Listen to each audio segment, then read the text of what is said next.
Hello, everyone. Thank you so much for being here this afternoon for this iteration of the virtual learning series for entrepreneurs.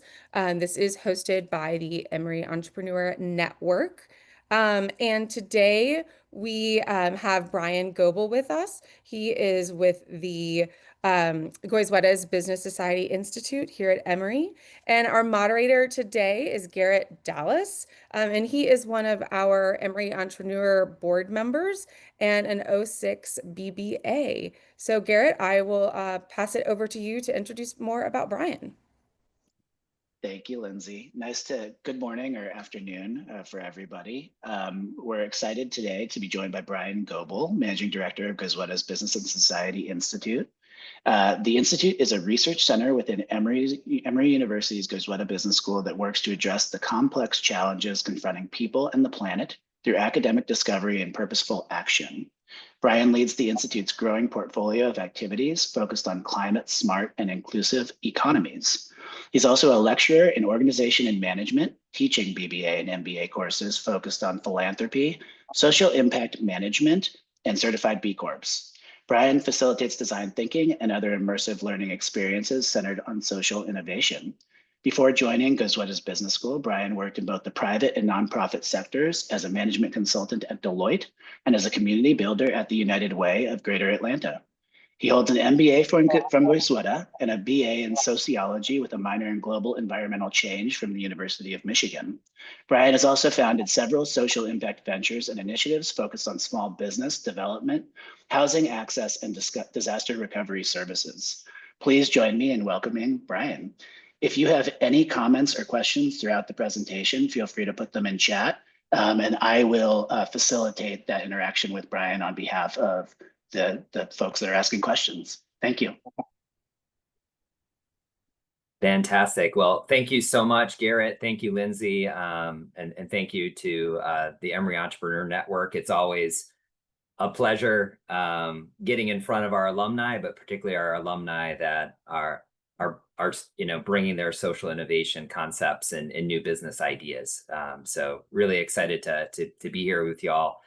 As you see, the title of our discussion today is really going to be around this concept of social innovation, and we're framing it around how we can be the best around our social innovation to tackle the complex challenges of the 21st century. And the flip side of that is these challenges also present amazing opportunities, whether we kind of think of ourselves as business leaders or government or nonprofit or civic leaders. These solutions are going to require an only everyone kind of approach. So a little bit more about me, and Garrett, thank you for sharing a little bit more about my background. I think for me, in addition to my title and some of the education information that Garrett shared, I think places and organizations and areas of experience and passion have really shaped who I am. And so, a lot of things I'll talk about will be rooted in kind of where I grew up, which is Detroit, Michigan, and places I've lived, which include Washington, D.C., and a bulk of my professional life in Atlanta. So all these places have shaped me in terms of businesses and how I saw businesses show up, how I saw really important institutions lead from the front, but also where, some institutions and entities fell short and created, problems that required us to take steps back before forward. I've worked in various sectors, as Garrett said. So I started my career at the United Way here in Atlanta, doing very traditional nonprofit work, but work that was in collaboration and cooperation across various sectors. Post MBA at Goizueta, I went into Deloitte and got some great experience in more traditional management consulting, but also got to spend a lot of time on pro bono efforts in various social impact initiatives while at the firm. And I think some of the most rich experience that I've had is serving on boards and nonprofit boards here in our Atlanta community. So I know a lot of our Goizueta alums do that as well. So I encourage you to kind of think about, as a social innovator, not just your startup and the ideas you're trying to build, but how can you flex your civic self to serve on a lot of great boards, because social innovators, particularly those with business backgrounds, can be a great fit. So I've served on the board of 21st Century Leaders is a youth development organization, First Step Staffing, which is an employment opportunity firm, and the Georgia Social Impact Collaborative, which is an ecosystem that's doing some important work to build a better infrastructure to make sure more funds flow to entities here around the impact investing space in Georgia. So some of the areas that I lean into is really neighborhood vitality, youth development. You kind of see that represented by some of the entities that I'm a part of. I've have a background and I've been trained in kind of climate change and climate change solutions for many years. So that kind of area is a huge interest and focus that I teach about. And then of course, impact investing and ultimately corporate responsibility as well. So what I'll share with you today is a lot of the things that I cover in the classroom in our social impact management class, along with some of my classes that I teach on certified B Corps and innovative philanthropy as well. So look forward to today's journey. So Garrett mentioned a little bit about our Business and Society Institute. Would encourage those on the call to kind of dig deeper and follow some of the things that we're doing. So you can find more information on our Business and Society Institute at emory.biz/society. Please connect with us online on LinkedIn, Facebook, Instagram as well. But we've been around in various forms for about 12 years, and so what we're doing is obviously leveraging business as a force for good in a nutshell, and we're doing that in various ways. We have amazing faculty, colleagues that are doing research and asking and answering really important questions that it's not just being published in journals, but having public scholarship that people in the field are leveraging today. We do a lot of teaching. We teach about 12 different classes that have engaged about 800 current BBA and MBAs on campus, which is really exciting. And then I think a lot of the work we do that's most impactful, particularly in the moment, is we are in a unique place to be a platform to convene, right? To have important conversations, to work through complexity and tension, but arrive at solutions. And we do that a lot of times here in the Atlanta area and then other parts of the country and world. And then we operate a lot of programs through our immersive learning and various partnerships to actually put a lot of our research and student capabilities into action. So we run neighborhood small business accelerators to help develop new strong small business entities that build wealth and opportunity, but also lift community. And then we do a lot of work and exciting work with coffee growers throughout the world, but particularly in Central America. So those are some of the things we do, lots of events and activities. We encourage you to be part of and engage in if you're here in Atlanta, and then kind of follow and learn alongside us at emory.biz/society. So with that, I'll kind of kick in. I'm going to have a series of kind of questions as we flow through, and obviously we'll pause as we kind of go through the stages of questions, and Garrett's going to be kind enough to bring forth some of those questions so we can have as interactive as a discussion as possible to get at the things that you like to dive deeper on. So we'll talk about several questions as we go, but the first one that I kind of start a lot of my classes with, when people think about social impact, they often think around generosity, right? So one of the questions that not only our students and myself, but I think society is grappling with is generosity and giving sufficient enough to solve the biggest challenges of the 21st century? And, spoiler alert, those challenges are issues like climate change and issues like growing economic inequality, not just here in the US, but around the world. So two global issues, but also that show up in pretty significant ways right here in your hometown, home state, and our country here. So I'll answer that question quickly, and then we can kind of pause and get some questions from you all. But probably not surprising, the US leads the world in giving in terms of percent of GDP. This is a few years old, but these trends continue. So the US has more dollars given and donated, mostly by individuals, but also companies and foundations as well. So we're giving significant amounts of dollars, and I think the question is, is that leading to the results that we need to solve some of our biggest problems? And that generosity in terms of percent of GDP shows up as almost $600 billion in 2024. And so there's some great resources out there if you're interested in digging deeper on philanthropy and giving trends from the IU Lilly School of Philanthropy up in Bloomington, Indiana. But they put a report out every year.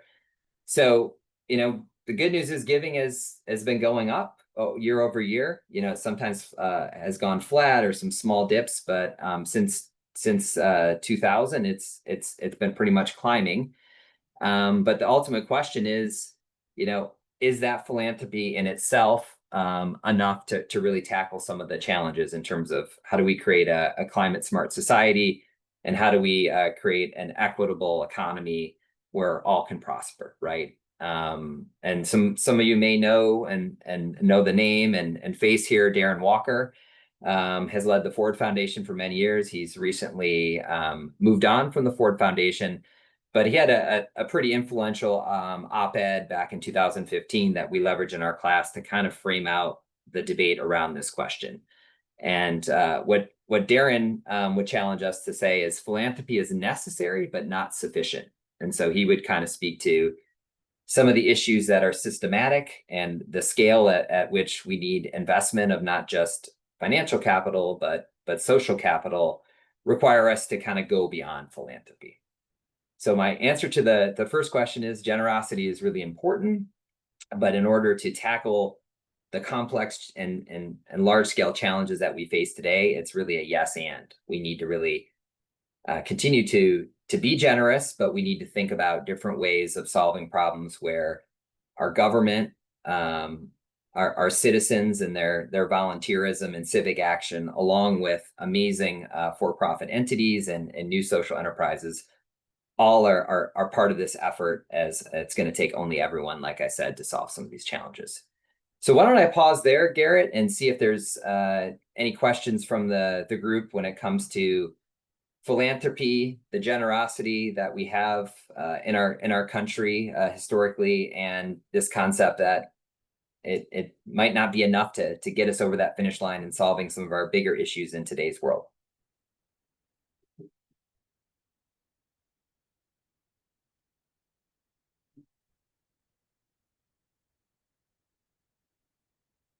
Oh, Garrett, I think you might be on mute. I'm sorry, I can't hear you. I apologize. From Nadia, how do you influence the community to act?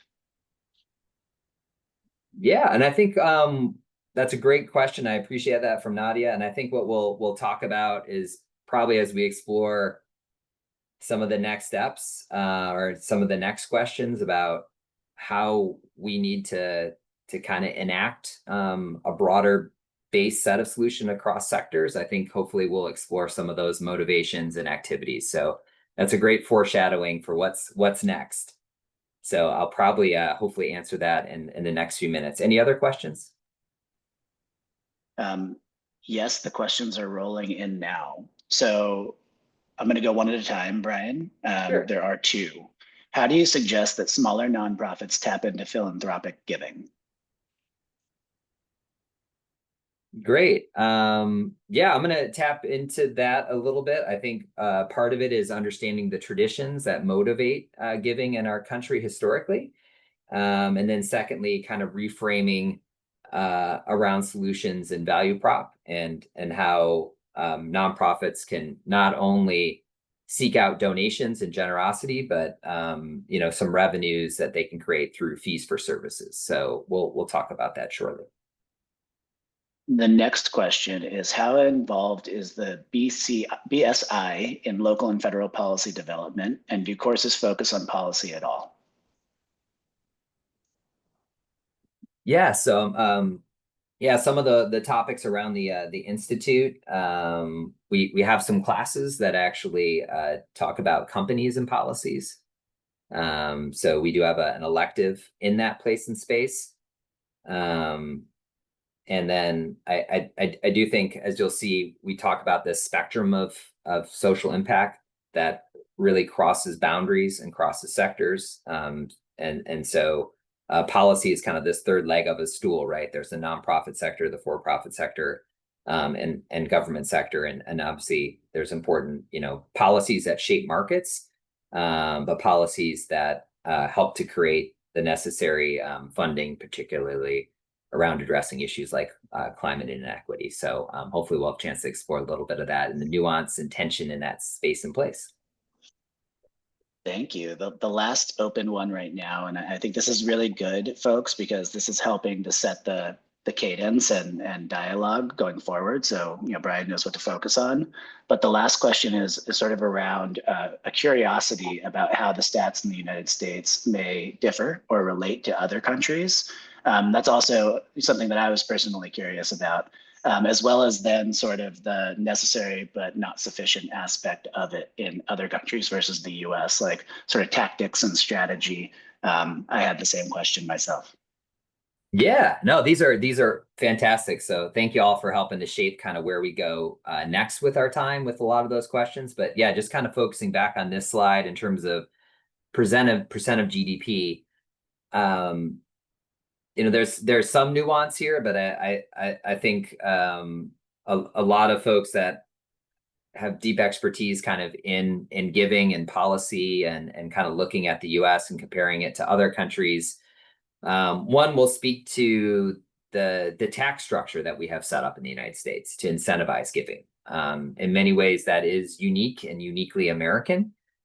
So one of the things that drives both individuals, companies, and foundations to give is our economic system, obviously, and taxation at a federal level. Nonprofits and giving is, of course, overseen and kind of housed from a policy perspective within the IRS. So that's one reason that a lot of people will cite why we are more generous in terms of percent of GDP every year. But I think it's also the kind of history and evolution of our country, right? There's been a lot of civic activism, a lot of civic involvement. I think Alexis de Tocqueville famously wrote about that during his visits to the early established United States. But if you think of it, we also do not have a broad social safety net. So a lot of the services that are delivered on behalf of individuals that might need healthcare access or housing support or education, et cetera, are delivered by private nonprofits in the United States versus some of the other countries on the list have a very robust government-driven social sector. And so that explains some of the differences as well. So I think it's role of government, who performs services for citizens, along with tax structure that probably drives the differences here.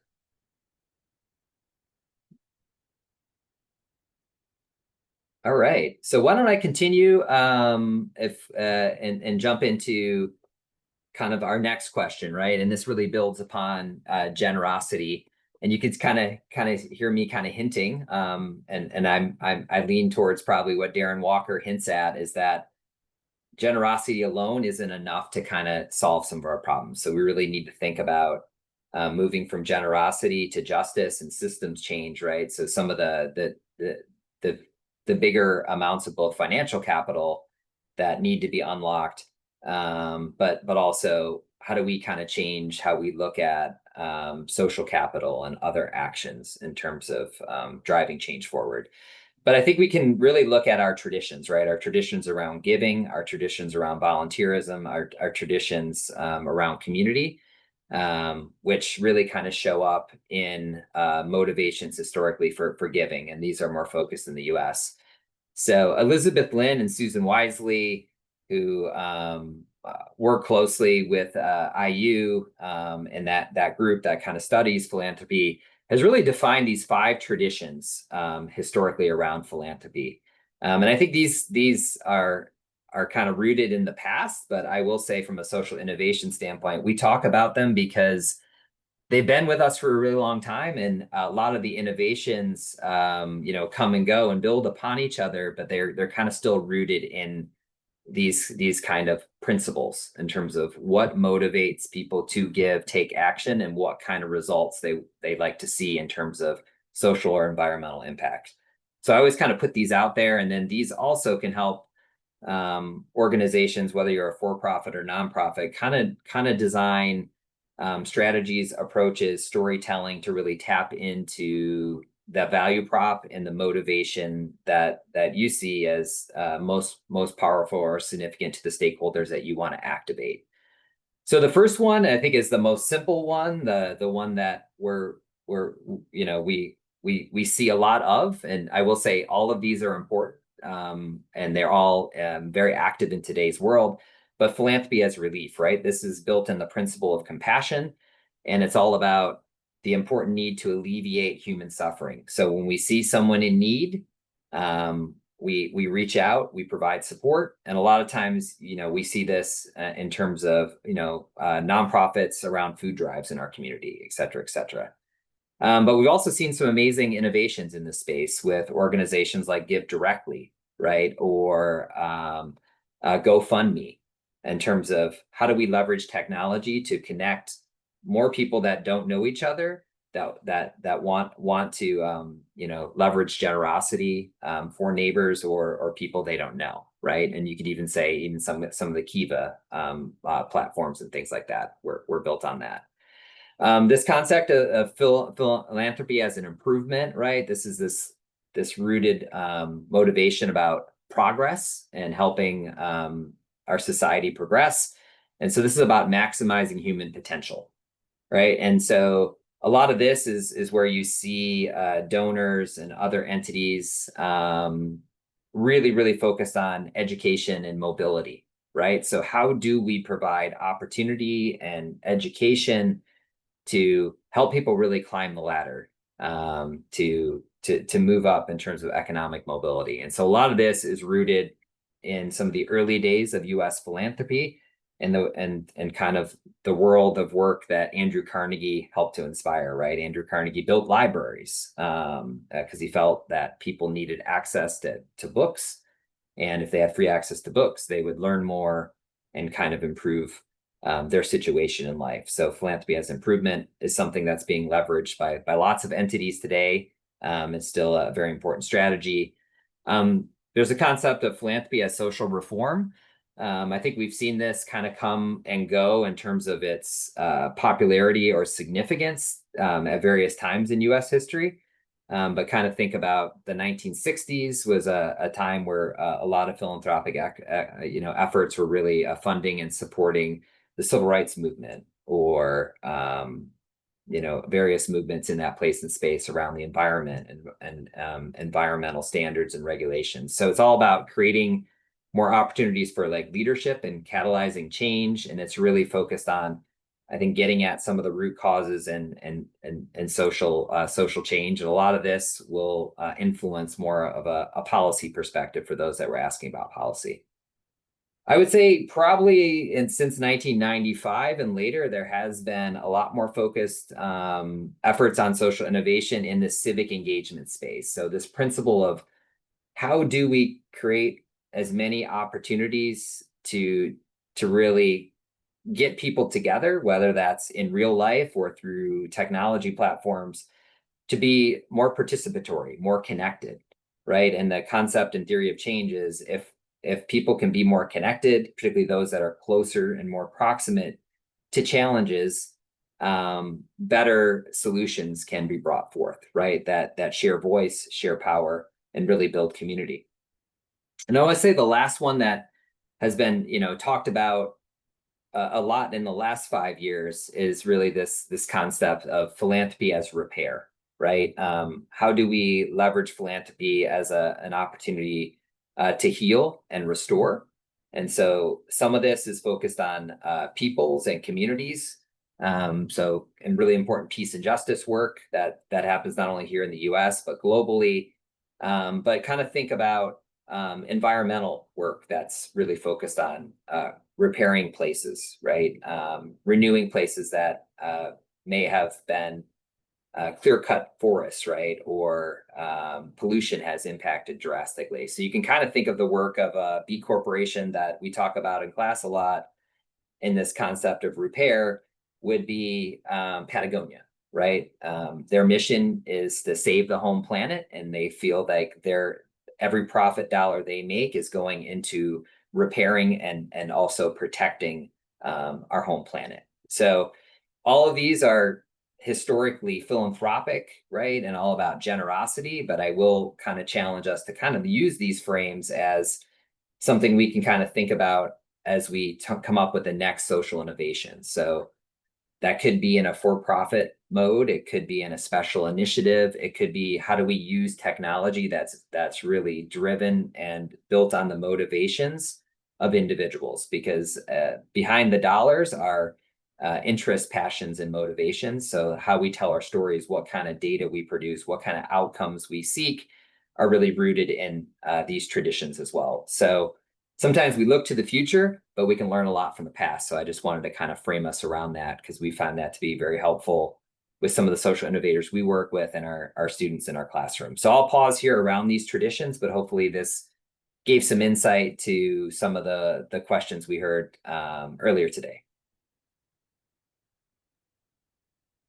So there is one question that was asked at the end of the last Q&A break, and then I have a question about this section. But the question from Missy was, what role do you see mutual aid playing in philanthropy? And I think that does dovetail somewhat into what you've been talking about here. Yeah, I think mutual aid is something, it's something that's old is new again. And that I think is really interesting about the traditions.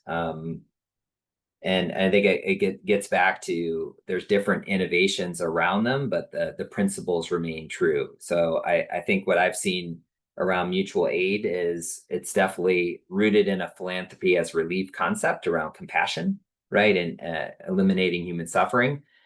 But I think some of the new innovations have also brought forth some of the civic engagement opportunity and how do we create participatory opportunities rooted around community coming together, activating, building, new connections in the name of relief. And so I think it's an exciting space, and it's kind of a combination of these. And I do think, in addition to some of the in-person gathering and some of the more traditional routes, there's been some exciting social innovation in that arena through the use of just various technology and platform. In some ways, it's not just about hyper-local neighborhood mutual relief, but through technology, we can do mutual relief and build connections across the globe in digital ways as well. The next question from the audience is, which tradition is the most popular, or have you seen increase in the past few years? And I would like to add on to that, touch on your last question and sort of broker it to my question as well, which is, do you have an example of where technology has been used well? I think it's interesting that you said that, philanthropy is human, technology is really playing to those passions. So maybe we can cover both of those topics and say which traditions are most popular or you've seen an increase. And then do you have an example of where technology has played a role in a elegant or really smart way? Yeah, so I think all of these areas in terms of just giving every year, if we looked at the Giving USA report, are represented. I will say, in terms of philanthropy as relief, I think where you see some big shifts in dollars are typically related to kind of a crisis situation, if it arises that calendar year or not. So a major hurricane hits or a large forest fire impacts communities, et cetera, et cetera. A global pandemic happens. So you'll see some dollar shift. I think there's always a significant amount of dollars. And I think so much of that is also rooted in the religious traditions that are present around tithing and alleviating human suffering. So there's always a very large portion of giving in the United States kind of connected to that arena. If you looked at probably the largest category every year in the United States, it's typically giving around education. So outside of giving to religious institutions, the education category is probably number one. And a lot of that is actually driven by gifts to higher education, in addition to obviously the K through 12 arena. So philanthropy as improvement, I would say, is a really major area, always has been. And I think part of that is driven by Andrew Carnegie and his influence on philanthropy in its early stages and policy and strategy and the growth of the early foundations, many of which are focused on improvement. So hopefully I covered that. I think from a technology perspective, they probably are advancing all of these different elements, right? And you could argue probably good and bad depending upon that. And then obviously the movement around AI is probably less understood of where it exactly will play and how it will shift and the both intended and unintended consequences that may result. But I think philanthropy as relief, there's been a lot more opportunities to tell stories and connect those that have resources with those looking for resources. So I do think like platforms like Give Directly that connect individual donors directly with individuals to kind of cut out some of the administrative structure and just move money faster in a kind of human to human trust filled relationship are really powerful.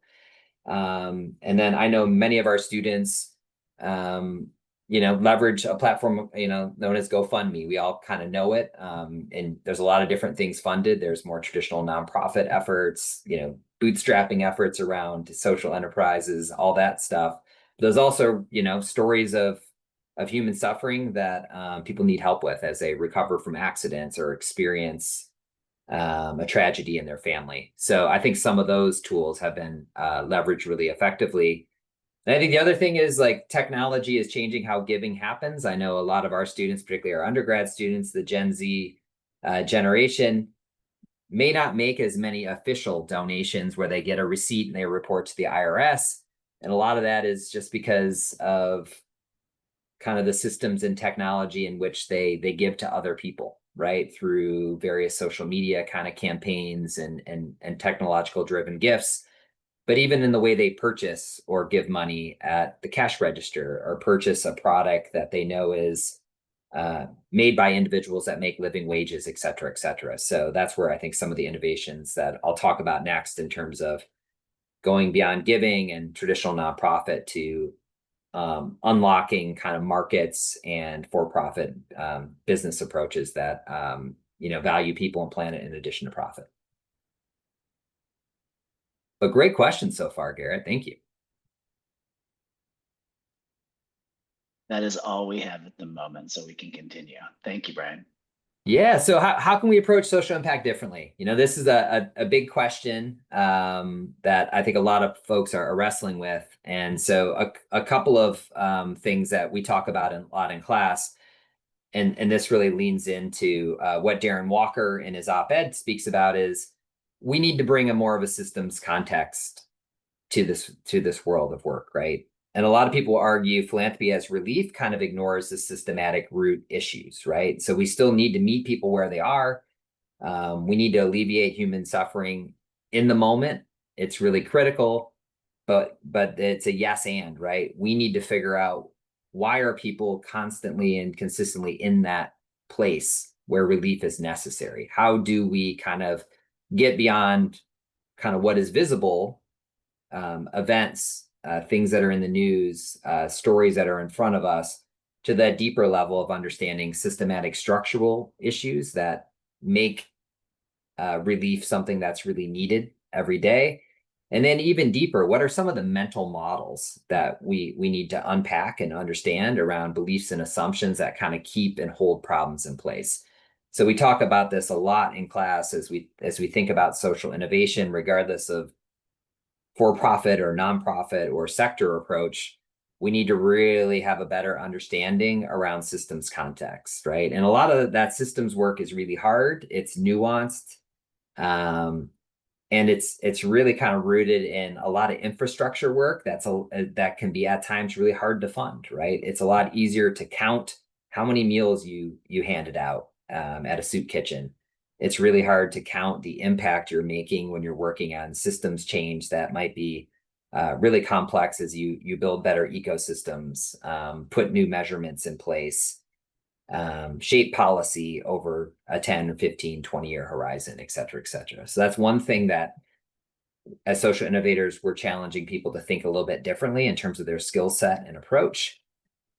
Secondly, we are really diving into this concept of tension, that it's really critical to identify tension as a social innovator, not avoid it, because it's present and it's really critical to manage. And so there's no wrong or right, but when you start to look at complex systems and you propose solutions, there'll be a lot of tension for you to manage, right? And potential trade-offs. And so as you look at your solution, you look at the problem you're trying to solve, it's really thoughtful to kind of think about the tensions that exist.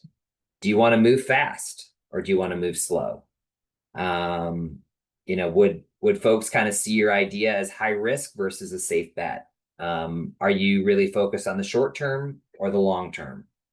Do you feel that growth is really essential in scale, or do you feel like a degrowth approach is better? Do you feel it's about private sector efforts and movement in that arena, or do you want to work on a public side, right? So it's nuanced, but just kind of understanding tension is really, really important. Whether you're in the nonprofit space, the for-profit world, or kind of this new area of social enterprise in between. And then lastly, like Darren Walker said, we really need to go beyond charity and we need to think across the spectrum. The US is very generous, but $600 billion is not very much.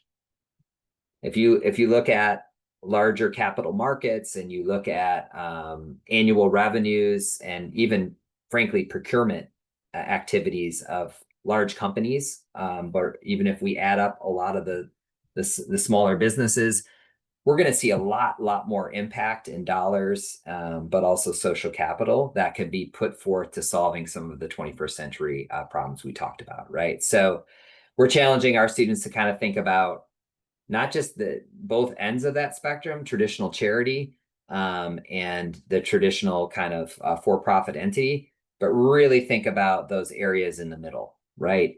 Nonprofits and charity today, very few of them rely 100% on donations. Almost everybody has some kind of earned income, some kind of fee for service to help sustain them, but also help them to kind of grow in the ability to scale. And then you look at the same side, like social purpose businesses, right, that are basically leveraging the impact that they make on people and planet as core to their brand, right? So companies like Patagonia that we know so well, that keep price points where they are with their products, but keep a really strong brand and customer base because of what they do for people on the planet.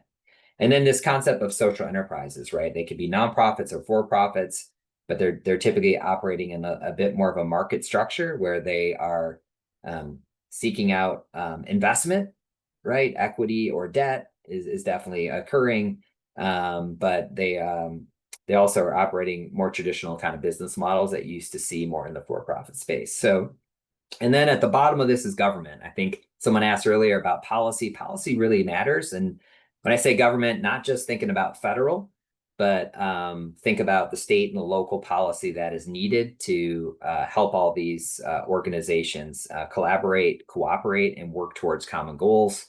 I will say also the UN social sustainable development goals, are a global set of different agreements, different kind of common customs and measurements that are really important as well, that help to inform government and all the entities in this chart. So I think where you see tension is the motives are different in these places and spaces, mission versus money, accountability to stakeholders versus owners and shareholders. And then what happens with net revenues, right? Nonprofits can make a profit, but they need to reinvest in the community versus profits being distributed to owners of entities on the far end of the spectrum. So those are the kind of three things. We need social innovators to think more about systems, to be comfortable navigating and managing tension, and then going beyond charity to kind of really think about a more cooperative way to solve problems, that it's not just nonprofits versus for-profits, it's all the different entities working together. So I'll kind of pause there, Garrett, as we talked a little bit about some management practices, leadership approaches, but also ways to think about maybe governance and structures in new ways. I think it's fascinating. And while the audience is coming up with questions, you make me want to take your class, Brian. I'm super interested in it. But as an entrepreneur, so I'm a technology entrepreneur. I've, obviously, well, maybe not obviously, but socially conscious. I think I'd like to think of myself. You touched on the blending of the models, right? Like, I love this idea of like a spectrum. How do you manage, sort of fee for service with philanthropic intentions? And so I think of companies like Tom's and Warby Parker and Bombas have traditionally done this. We sell you a pair of socks, we give a pair of socks to somebody in need. What are your thoughts on how you maintain authenticity in a business model like that? Yeah, so those are awesome examples, and I would say a lot of those probably fall in the social purpose business category, right? Tom's and Warby Parker are excellent, and both of them are B Corps. So I'll talk a little bit about B Corps because I do think that was a transformative governance vehicle, but also kind of a movement of companies that helped that kind of whole area of the spectrum form, to be honest. But yeah, I think one of the issues that those companies struggle with is that tension of scale and growth. One-to-one models are easier to be authentic in and around when they're small or medium, but when they're really large, it can create some complexity and challenge, right? And some unintended consequences. And I think Tom's has been criticized a little bit about its shoes, right? And I think, dumping shoes in lower income countries without having great partnerships and empowering kind of distribution channels. So actually, I think Tom's made a change, if I remember right, is they've moved to like not the one for one on the shoe model of distribution, but creating a one for one on kind of the economic value that then they would make investments in because they knew the problems were bigger than shoes. But I believe Warby Parker still does the one for one for the glasses perspective.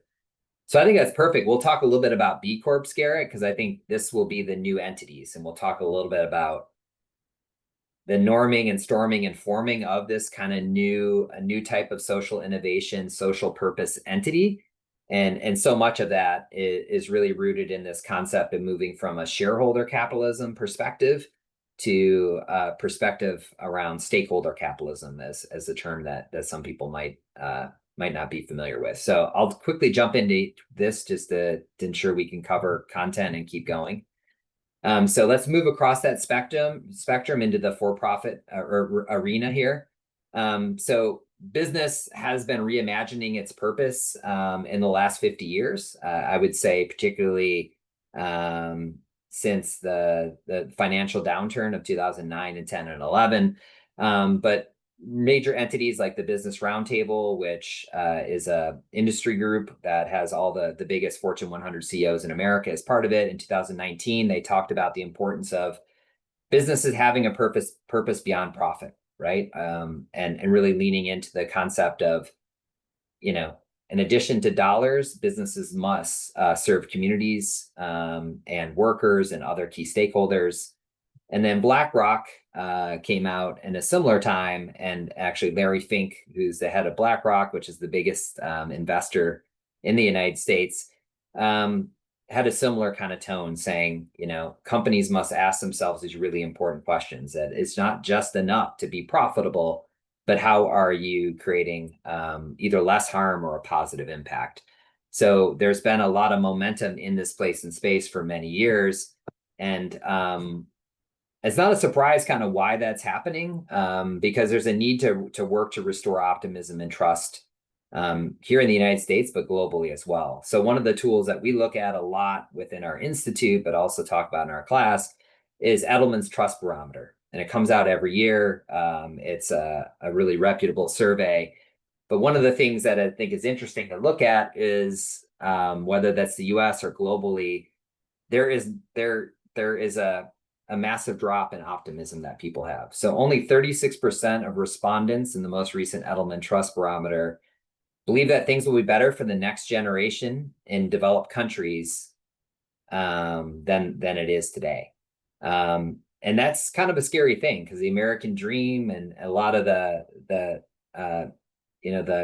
narrative that we have in our country around economic mobility, clearly people aren't feeling that that's in the cards for them. And so this is something that I think businesses are paying a lot of attention to. Secondly, 61% globally have a moderate or high sense of grievance. So people are angry, they're upset. The inequity issues that they've experienced are something that is very frustrating. And we're starting to see this in obviously the political divisions in the United States. But I think, that grievance and anger and frustration kind of speaks to the optimism and slipping optimism, not just here in the US, but beyond. But I think which is really interesting is folks still expect businesses to make a difference. So they do provide permission for CEOs to address a societal issue, particularly when their industry or company is really proximate and close to creating, challenges in that particular place and space. So even though there is grievance, concern, lack of optimism, people are looking to businesses and actually have more trust in business than they have in government and even different segments of the NGO world. So it kind of shows you that business has a lot to navigate with winds and currents and frustrations, but people are looking for business to be at the forefront of solving our problems. Easier said than done, but that's what the barometer is telling us, which I think is helpful. So these things called B Corps kind of have come about and kind of grew out of, I would say, this sentiment and some of the things that I spoke about earlier around this concept of stakeholder capitalism. So how does your company benefit all of its stakeholders, not just the shareholders?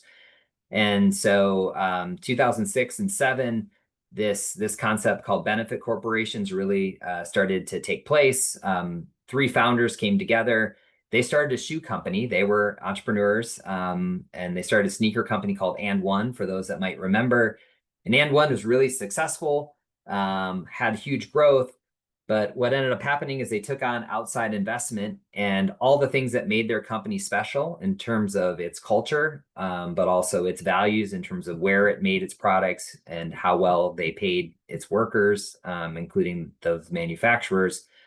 All of that kind of got pushed aside because outside investors said, let me tell you how to run a business in terms of a scalable business, one that can be most profitable. And so they actually lost control of their company. They all left. And they all said, how do we create a better structure for the next time we start ventures, or people like us start ventures that are kind of rooted in social purpose, like you do, Garrett? So they set out to really kind of look at building an infrastructure that would work better for companies. And they created a legal structure called the Benefit Corporation.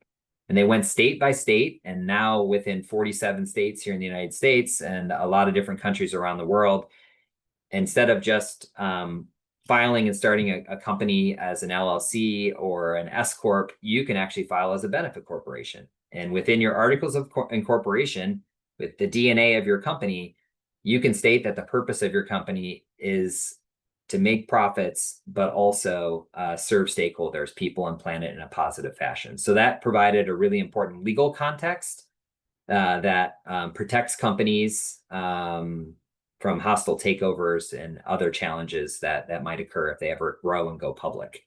And Warby Parker and some others, as they've gone public, have been able to leverage B Corps for that.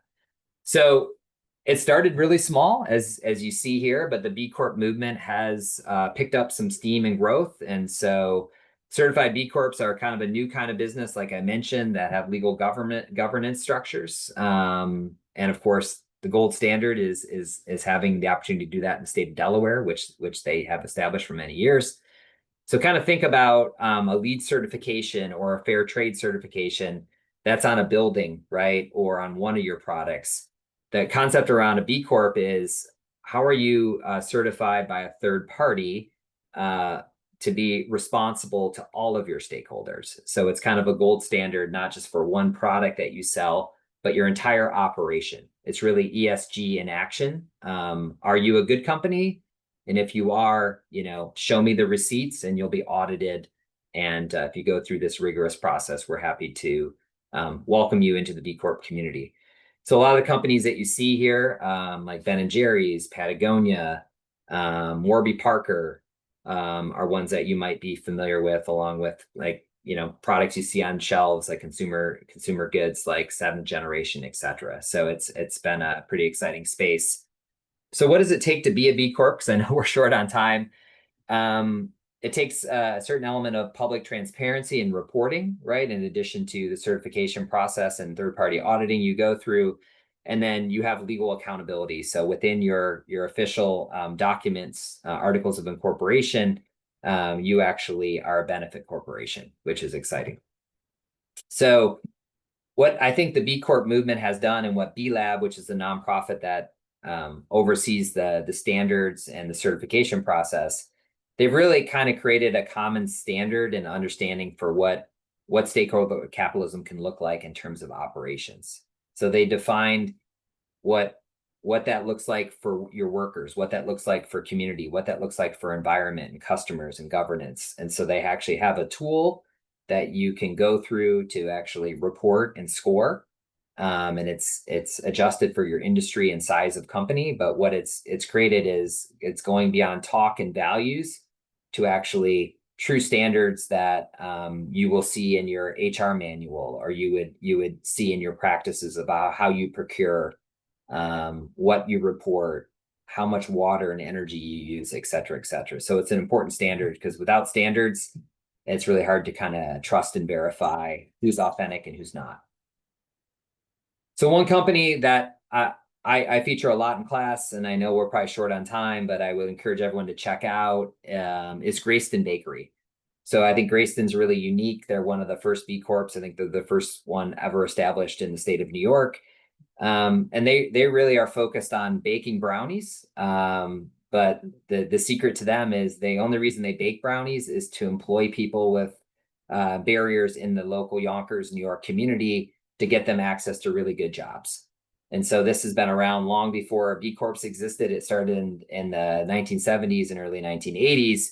But they quickly became a B Corp, which is really exciting. And through the B Corp movement, they met another company who is their biggest customer, named Ben and Jerry's. And every year, Ben and Jerry's buys $7 million worth of brownies from the Grayston Bakery. And those sales help to employ many folks in Yonkers, but also have lifted the Yonkers community as a whole as well. So I think it's really interesting. They hire anybody that needs a job, no questions asked. They train, they support, and what they see is employees staying at jobs, and elevating themselves, both from an economic mobility standpoint, but from a professional sense as well. So governance is always a fun thing. I know we don't have much time here, but what's really interesting is nonprofits can own for-profit entities. And so Grayston Bakery is actually owned by a nonprofit foundation. And the B Corp for-profit entity, the bakery itself, actually is a for-profit company that can get direct investment from equity investors if they'd like. And all the dollars actually that come out of the bakery then go into the foundation. So it's kind of an interesting way. If you looked at the spectrum in one entity, you can leverage the ability to have donors kick in dollars, but you can also have equity investment flow into your company, and together you'll be able to scale and meet your mission more. So with that, I'll kind of pause, Garrett, but that's one example of like B Corps, and I think some of the unique social innovation around structure and approach that kind of leverages the best of the nonprofit model and the best of the for-profit model to kind of create bigger and better change for community. I think this is fantastic. Really, thank you for bringing it home. You've covered a lot, and I know that you have a few more things here. There are a couple of questions I would say that are related in the chat, and then I'll let you sort of wrap it up, Brian. The two questions together, one is pretty binary. And then we just had another question come in. Hold on, 1 second. One is, can an existing nonprofit switch to a B Corp? So that's the first question. And then the other one is really around starting as a nonprofit or starting as a for-profit LLC and switching. What might be easier as far as maybe that fee-for-service conversation? Yeah, so benefit corporations, or B Corps, are only for-profit entities. So Sometimes a nonprofit will own a for-profit entity that is a B Corp. And so in that case, that's how those are linked. So there's different ways to kind of structure that. And I would say consult with an attorney to do so, because sometimes that can be a little complicated depending on what state you do that in. So if you're a nonprofit, you can't transition to being a B Corp. B Corps are only for-profit entities. And I will say, as folks that are starting new social purpose organizations, before you file and kind of go to that Secretary of State website, kind of do some of that business planning and look at your governance structure and really think about where are the dollars going to come from, what kind of investment makes most sense for you. So if you're going to rely a lot on donations and folks that want that tax benefit right off, you probably want to have a nonprofit entity. If you're going to be really focused on fee for service and you want to get more traditional equity investment, you're going to have to be a for-profit entity, right? And then, I think what you can add later on is, brother, sister kind of connected entities. So a lot of times there's for-profit B Corps. Like there's a company called Gooder here in Atlanta that's a for-profit food recovery entity. They've started a foundation that helps them with food access. So they kind of do both a for-profit and nonprofit. And what that does is allow you to access multiple streams of capital. So I think that's probably a separate webinar we probably need to do with the law school, Lindsay, technically. But maybe one we can do in a future EEN session as we talk about governance and the various structures. So I have just a couple of resources, Garrett, because I know we're at time. If people want to continue this social innovation journey, please come take my class. I see a few names that I recognize on here that have taken our class already, so they're pros. So seek them out. But some of the things that we constantly reference, there's a great website developed by our friends and colleagues at Duke at the Fuqua School called MBA Edge.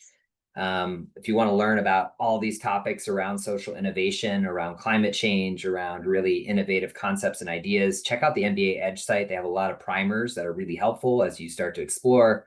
The B Lab, the nonprofit that oversees the certification process, has tons of information to help you kind of think that through. I think Project Drawdown has got some of the best solutions when it comes to climate smart practices. So if you're in that place and space, I would say check them out. The independent sector, I think, is one of the strongest kind of membership organizations for the nonprofit sector at this point. They have a big national summit here in Atlanta later this month, but they have a lot of really important information, particularly those that are trying to understand kind of the winds and currents in the policy space and what that means. I would say check out the independent sector. And then a publication that we often draw from is Stanford Social Innovation Review. So it's out of Stanford and their design thinking school and other centers, but lots of really good kind of articles and insights from the field about what's happening and what kind of approaches you might want to try. So I think with that, that's all I had. I'm happy to stick around with any last questions, but I just want to thank everyone for kind of going on this journey and covering so much ground quickly. And thank you for being a social innovator and change maker. The world needs you. Thank you, Brian. There's a couple of questions just around, can folks audit your classes that are alum? Will we get the slides, things like that. But otherwise, congratulations on a great presentation. I really appreciate it. Yeah, I think Lindsay, we'd be happy to share the PDFs of the slides that we had today. And I know you were kind enough to record the session. We'll encourage people to, check us out, emory.biz/society. Find me on LinkedIn. Happy to have a conversation and share our syllabus and other readings and things like that we have from a resource perspective to support your journey. But thanks again.